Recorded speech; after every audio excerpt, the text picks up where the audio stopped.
من الشیطان الرجیم بسم اللہ الرحمن الرحیم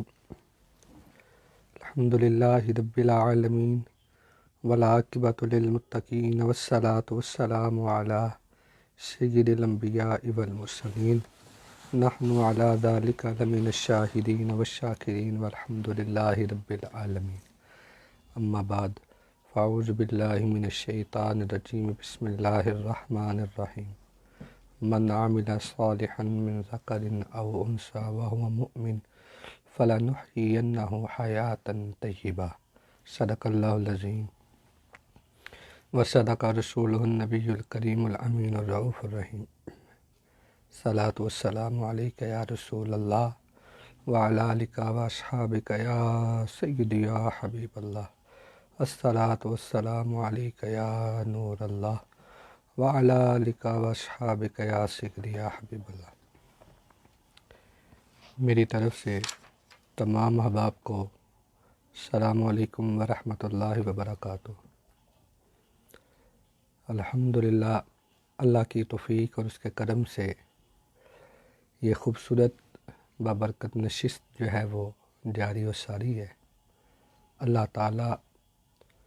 تمام دوستوں کی کاوش کو اپنی بارگاہ میں قبول فرمائے، بالخصوص ہمارے استاد العلماء حضرت علامہ پروفیسر محمد احمد اوان صاحب کو عمر دراز عطا فرمائے، صحت و تندرستی عطا فرمائے، اور ان سے مجھ کو تمام احباب کو فیض یاب ہونے کی توفیق عطا فرمائے۔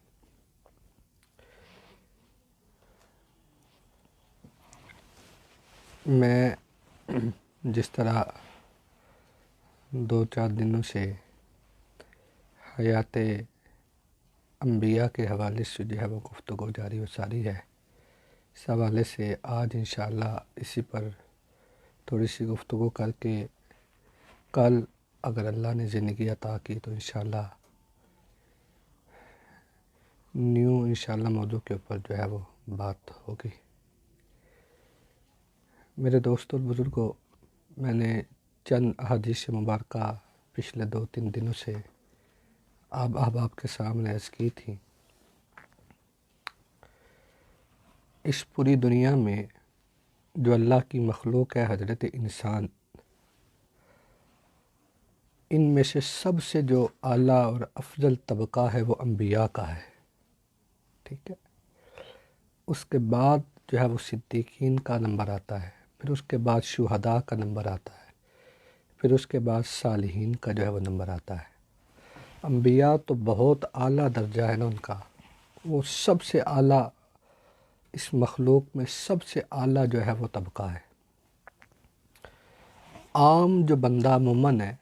اس کے بارے میں اللہ نے فرمایا من عمل صالحا من ذکر او انثی، 14ویں سپارے میں اللہ نے ارشاد فرمایا جو اچھے عمل کرے گا، من عمل صالحا، جو بھی اچھے عمل کرے، من ذکر او انثی، چاہے وہ عورت ہے چاہے وہ مرد ہے، شرط یہ ہے وہو مؤمن، وہ مومن ہو، فلنحینہ حیاۃ طیبہ، تو فرمایا کہ ہم اسے اس سے زیادہ پاکیزہ زندگی عطا کریں گے، اس سے زیادہ جو ہے وہ پاکیزہ زندگی اللہ تعالیٰ نے ارشاد فرمایا کہ ہم اس کو جو ہے وہ عطا کریں گے۔ بہت ساری حدیث مبارکہ میں نے آپ کے سامنے عرض کی، اور یہ حدیث مبارکہ بھی سنیے گا کہ موت جو ہے وہ فنا کا نام نہیں ہے۔ جب بندہ مومن کو موت آتی ہے، اس کے جسم سے جب روح نکل جاتی ہے تو نبی اکرم صلی اللہ علیہ وآلہ وسلم نے ارشاد فرمایا کہ جب بندے کے جسم سے روح نکلتی ہے تو اس کی قوت سماعت اور اس کی قوت بصارت میں اضافہ ہو جاتا ہے۔ ہاں، وہ میت حرکت نہیں کرتی، آنکھیں بند ہو جاتی ہیں، لیکن وہ دیکھتی بھی ہے اور وہ سنتی بھی ہے۔ حدیث مبارکہ سرکار علیہ الصلاۃ والسلام نے ارشاد فرمایا کہ جب بندے کے جسم سے روح نکل جاتی ہے تو وہ میت پہچانتی ہے مجھے کس نے غسل دیا، وہ میت پہچانتی ہے مجھے کس نے کفن پہنایا۔ سرکار علیہ الصلوۃ والسلام نے ارشاد فرمایا وہ میت پہچانتی ہے کہ کون کون میری نماز جنازہ میں شریک ہوا۔ ٹھیک ہے، پھر جب مسلمان قبرستان جاتے ہیں اور اس میت کو قبر کے اندر اتارتے ہیں، اوپر منو من مٹی جو ہے وہ ڈال دیتے ہیں۔ ٹھیک ہے، سرکار مدینہ صلی اللہ علیہ وآلہ وسلم نے ارشاد فرمایا پھر جب وہ مسلمان دفنانے کے بعد، دعا مانگنے کے بعد جب واپس اپنے گھروں کو پلٹتے ہیں نا، سرکار علیہ الصلوۃ والسلام نے ارشاد فرمایا وہ جو صاحب مزار ہے، وہ جو میت ہے جس کو ہم نے دفنایا ہے، سرکار علیہ الصلوۃ والسلام نے فرمایا جب آپ واپس پلٹتے ہیں نا تو وہ آپ کی جوتیوں کی آہٹ کو بھی جو ہے وہ سنتا ہے، آپ کی وہ جوتیوں کی آہٹ کو بھی سنتا ہے۔ یہ عام مومن کی شان ہے، یہ عام بندے کا مقام ہے، تو آپ پھر اندازہ کریں جو اس پوری روح زمین کے اوپر انبیاء کا طبقہ ہے ان کا مقام اپنے قبور کے اندر کیا ہوگا۔ ٹھیک ہے، اور پھر امام الانبیاء علیہ الصلوۃ والسلام کی کیا شان اور کیا مقام عطا ہوگا، اللہ نے انہیں عطا کیا ہوگا۔ سرکار علیہ الصلوۃ والسلام نے ارشاد فرمایا، ترمذی شریف کے اندر حدیث ہے، تمام احباب کو اس حدیث کے بارے میں پتہ ہے کہ حضور علیہ الصلوۃ والسلام نے ارشاد فرمایا کہ جب واپس ہم گھر میں میت کو دفنانے کے بعد واپس گھر میں پلٹ آتے ہیں نا تو حضور نے فرمایا قبر میں دو فرشتے آتے ہیں اور وہ اس کو اٹھاتے ہیں، کہتے ہیں من ربو کا، بتا تیرا رب کون ہے۔ دوسرا سوال کیا جاتا ہے ما دینو کا، بتا تیرا دین کیا ہے۔ تیسرا سوال ما کنت تقول فی ہذہ حق رجل۔ تیسرا سوال نبی اکرم صلی اللہ علیہ وآلہ وسلم کی ذات کے بارے میں سوال پوچھا جائے گا۔ یہاں میں آپ تمام احباب کی توجہ چاہتا ہوں کہ جب فرشتے سوال کرتے ہیں، سوال اس سے کیا جاتا ہے جو سننے کی طاقت رکھتا ہو، جو جواب دینے کی طاقت رکھتا ہو۔ سنے گا وہ، بولے گا وہ کہ جس کے جسم کے ساتھ روح کا تعلق ہوگا، یعنی کہ اس کے جسم میں دوبارہ اللہ تعالیٰ جو ہے وہ روح لٹا دے گا، وہ زندہ ہے۔ ٹھیک ہے، تو یہ حدیث مبارکہ تمام احباب کو معلوم ہے۔ میرے آقا علیہ الصلوۃ والسلام نے ارشاد فرمایا اگر وہ مسلمان ہے، کلمہ گو ہے، ایمان والا ہے، تو وہ کہے گا ربی اللہ، میرا رب اللہ ہے۔ ٹھیک ہے، اور پھر دوسرا سوال عقیدے کے بارے میں سوال کیے جائیں گے قبر کے اندر۔ دوسرا سوال ما دینو کا، بتا کس دین کی بنیاد پر اللہ کو مانتا ہے، تو وہ اگر کلمہ گو مسلمان وہ کہے گا دین الاسلام، میں اسلام کی بنیاد پر اللہ کو مانتا ہوں۔ تیسرا جو سوال ہے نا وہ میرے آقا علیہ الصلوۃ والسلام کی ذات کے بارے میں پوچھا جائے گا۔ یہاں دو باتیں ہیں، یہاں تو حضور علیہ الصلوۃ والسلام خود قبر میں تشریف لائیں گے، ٹھیک ہے، یا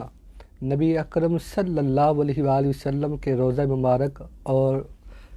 میت کے درمیان، قبر کے درمیان جتنے پردے ہیں اللہ تعالیٰ سارے پردے ہٹا کر حضور کی زیارت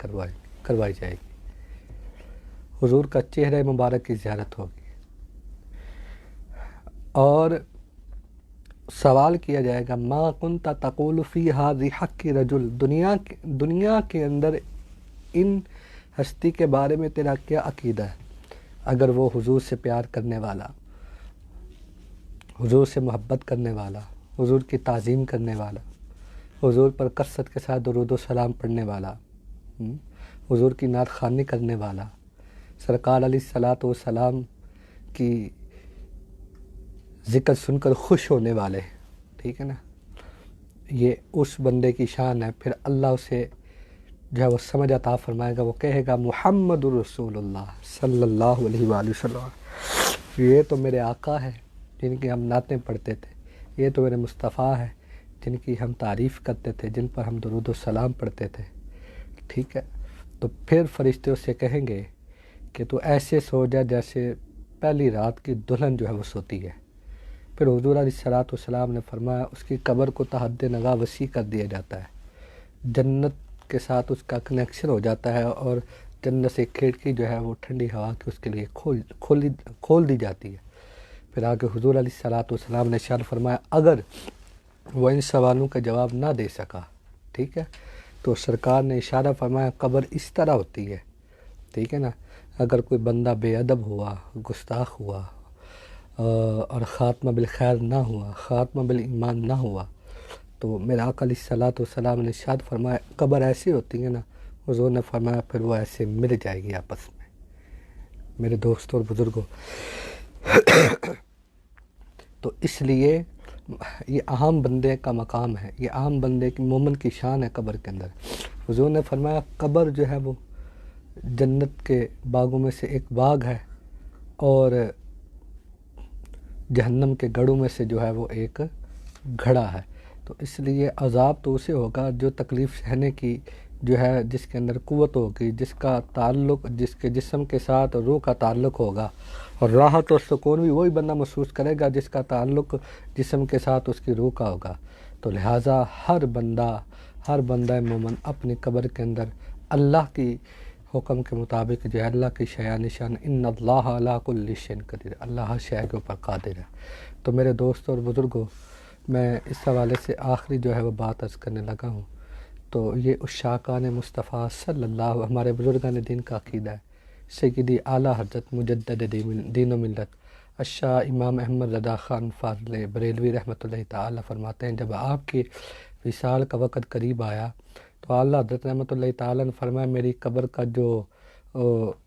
آپ کھودیں گے میری قبر، تو تھوڑا سا اتنا گہرا کھودنا ہے کہ میں کھڑا ہو سکوں، تاکہ جب قبر میں نبی اکرم صلی اللہ علیہ وآلہ وسلم تشریف لائیں تو میں کھڑے ہو کر حضور علیہ الصلوۃ والسلام کا استقبال کروں۔ تو میرے دوستوں اور بزرگوں، ہمیں چاہیے آج کے اس دور میں آج لے ان کی پناہ، آج مدد مانگ ان سے، آج لے ان کی پناہ، آج مدد مانگ ان سے، پھر نہ مانیں گے قیامت میں اگر مان گیا۔ ہر بندہ اپنی قبر کے اندر زندہ ہے، اور انبیاء علیہ الصلوۃ والسلام بالخصوص نبی اکرم صلی اللہ علیہ وآلہ وسلم اپنے روضہ مبارک کے اندر حیات ہیں، اور حضور علیہ الصلوۃ والسلام ہمارا درود و سلام سنتے بھی ہیں، حضور علیہ الصلوۃ والسلام ہمارے سلام کا جواب بھی دیتے ہیں۔ اللہ تعالیٰ، میری کوئی طبیعت آج ٹھیک نہیں تھی تو میرے لیے بھی دعا کریں، اللہ صحت و تندرستی عطا فرمائے، اور جو مسلمان بیمار ہیں، جو ہمارے محترم خالد بھائی نے جن کا نام وہ ہر روز ذکر کرتے ہیں، خالد صاحب کو بھی اللہ صحت و تندرستی عطا فرمائے، ہمارے شاہ چشتی صاحب ہیں، تنویر بٹ صاحب ہیں، وسیم بٹ صاحب ہیں، ذاکر صدیقی صاحب ہیں، ہمارے بروکلین میں بڑے پیارے ہمارے دوست نمازی تھے، ملاقات رہتی تھی، بابر بٹ صاحب، ان کا انتقال ہو گیا، ان کے لیے انشاءاللہ خصوصی دعا کریں گے، اللہ تعالیٰ ان کی بخشش فرمائے۔ شیخ انصر صاحب ہیں ہمارے، ان کے سسر کا انتقال ہو گیا، ان کے لیے بھی دعا کی جائے گی، اللہ تعالیٰ ان کی بھی بخشش فرمائے۔ اپنا محترم جناب ذاکر صدیقی صاحب ہیں، پھر ہمارے اقبال صاحب ہیں، ہماری مسجد کے جتنے بھی نمازی ہیں جو نام نہ لیا جا سکا تو معذرت، اپنے عبدالرشید صاحب ہیں، عبد المالک صاحب ہیں، جتنے بھی ہماری اس مسجد فیضان عائشہ کے ساتھ ہمارے نمازی ہیں، جمعے کے نمازی ہیں، اور بھی جہاں جہاں مسلمان نیو یارک میں یا پوری دنیا میں جہاں جہاں مسلمان اس وبا سے بیمار ہوئے ہیں، اللہ تعالیٰ اپنے حبیب کا صدقہ ان کو صحت و تندرستی عطا فرمائے، ان کی فیملیز کو صبر جمیل عطا فرمائے، اور اس عذاب سے، اس وبا سے اللہ تعالیٰ اپنے حبیب کا صدقہ سب کو نجات عطا فرمائے، اور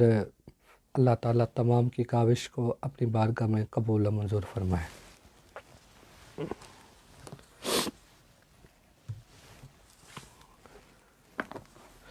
ہمارے جو محترم اقبال کنٹریکٹر صاحب ہیں، ان کا ہر روز ان کے لیے خصوصی قبلہ پروفیسر صاحب ذکر کرتے رہتے ہیں سوشل میڈیا پر، وہ بڑی محنت کرتے ہیں، اللہ تعالیٰ تمام ہمارے ساتھیوں کو، ایک مرتبہ پھر میں جو ہے وہ اس کر دوں، اللہ تعالیٰ تمام ہمارے ساتھیوں کو جزائے خیر عطا فرمائے۔ بسم اللہ الرحمن الرحیم، یسبح للہ ما فی السماوات و ما فی الارض، لہ الملک و لہ الحمد وہو علی کل شیء قدیر،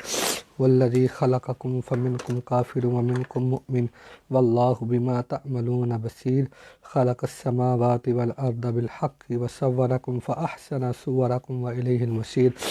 یعلم ما فی السماوات والارض ویعلم ما تسرون وما تعلنون واللہ علیم بذات الصدور، الم یأتکم نبأ الذین کفروا من قبل فذاقوا وبال امرہم ولہم عذاب علیم۔ ذلك بأنه كانت تأتيهم رسلهم بالبينات فقالوا أبشر يهدوننا فكفروا وتولوا واستغنى الله والله غني حميد. زعم الذين كفروا أن لن يبعثوا قل بلى وربي لتبعثن ثم لتنبئن بما علمتم وذلك على الله يسير. فآمنوا بالله ورسله والنور الذي أنزلنا والله بما تعملون خبير. يوم يجمعكم ليوم الجمع ذلك يوم التغابن ومن يؤمن بالله ويعمل صالحا يكفر عنه سيئاته ويدخله جنات تجري من تحتها الأنهار خالدين فيها أبدا ذلك الفوز العظيم. والذين كفروا وكذبوا بآياتنا أولئك أصحاب النار خالدين فيها وبئس المصير. ما أصاب من مصيبة إلا بإذن الله ما أصاب من مصيبة إلا بإذن الله ما أصاب من مصيبة إلا بإذن الله ومن يؤمن بالله يهد قلبه والله بكل شيء عليم. وأطيعوا الله وأطيعوا الرسول فإن توليتم فإنما على رسولنا البلاغ المبين. الله لا إله إلا هو وعلى الله فليتوكل المؤمنون. يا أيها الذين آمنوا إن من أزواجكم وأولادكم عدوا لكم فاحذروهم وإن تعفوا وتصفحوا وتغفروا فإن الله غفور رحيم. إنما أموالكم وأولادكم فتنة والله عنده أجر عظيم. فاتقوا الله ما استطعتم واسمعوا وأطيعوا وأنفقوا خيرا لأنفسكم ومن يوق شح نفسه فأولئك هم المفلحون.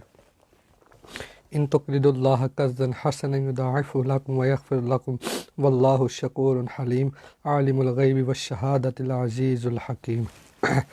اللہ تعالیٰ تمام کی حاضری کو قبول فرمائے. دعا فرمائے.